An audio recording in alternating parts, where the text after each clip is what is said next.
right, in this part of the course of the home buying process, we're going to go over the executed contract. So to get to there, you're going to be making an offer once you've been pre-approved, found your real estate agent, or you can find your agent first. They can help you get pre-approved, and then went out looking for homes that match your needs and wants. The price you're offering to pay for the home, that is something you're going to want your agent to help you come up with by running some comps to see what other homes are selling. Just because the seller's asking for it doesn't mean it's a great price.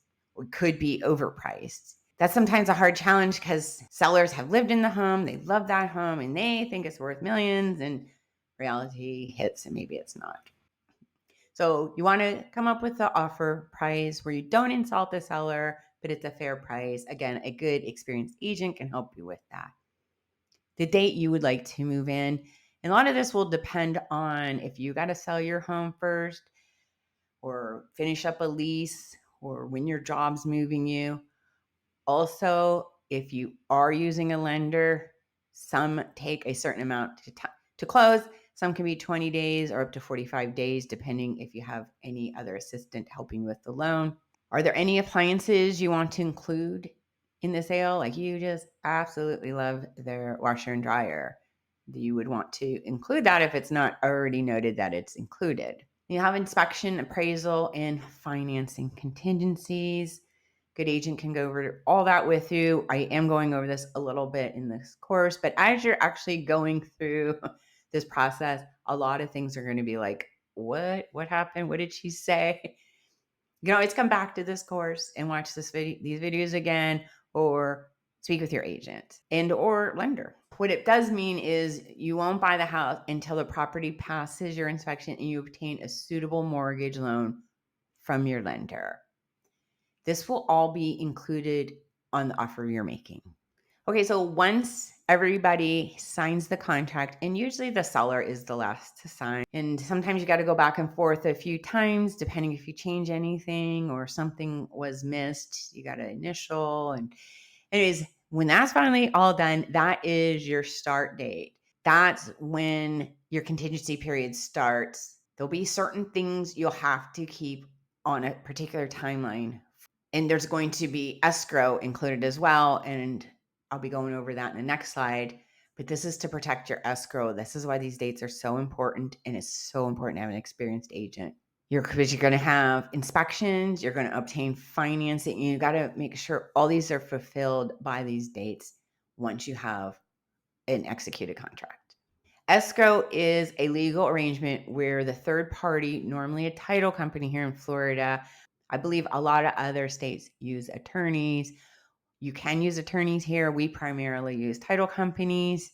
They hold the money till specific conditions are met. You don't lose it, provided everything went well with the inspection, the appraisal, the lending, the financing, all goes through. You go to close, your escrow is applied towards your closing costs. If something was to fall apart with the deal, as long as you're in those timelines I had mentioned, your escrow is protected. It will ideally go back to you.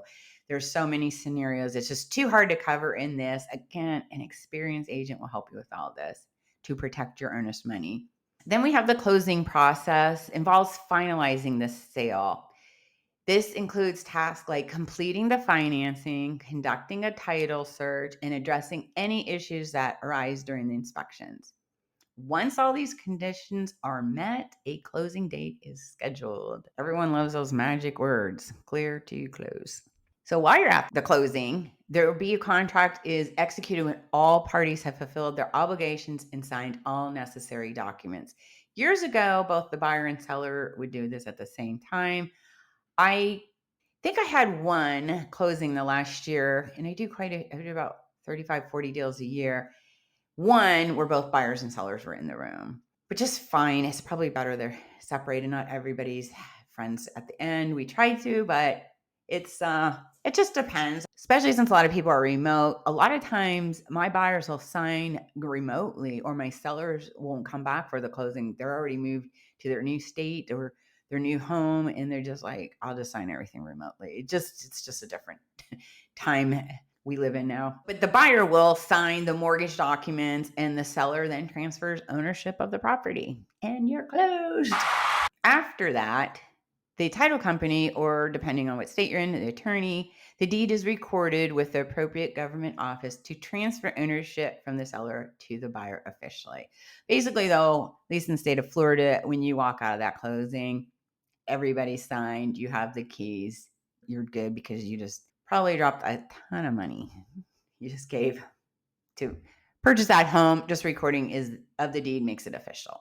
It's important to note that the specific details and timeline of a home contract execution can vary based on local laws, regulations, and the terms negotiated by the buyer and seller. It's advisable to consult with a real estate attorney or a qualified real estate agent for guidance throughout the process to ensure compliance with local laws and a smooth transaction.